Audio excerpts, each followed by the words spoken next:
பட்டியலின பெண்கள் பெரிய அளவுல தேர்தல் அரசியல்ல வரவே கிடையாது.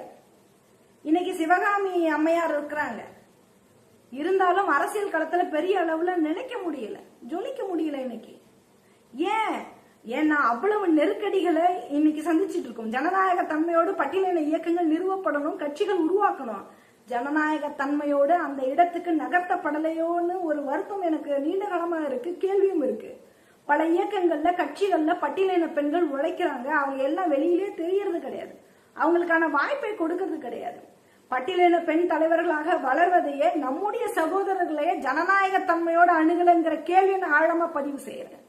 வேதனையான செய்தி என்னன்னா, பாபா சாஹிப் அம்பேத்கரை ஏற்றுக்கொண்டவர்கள், தந்தை பெரியாரை ஏற்றுக்கொண்டவர்கள் ஜனநாயக தன்மையோடு இல்லைங்கிறதா இங்க முதல் குற்றச்சாட்டு, சமத்துவத்தோடு இல்லைங்கிறதா இரண்டாவது குற்றச்சாட்டு, சகோதரத்துவத்தோடு இல்லைங்கிறதா உண்மையிலும் உண்மை. அப்படி இருந்திருந்தா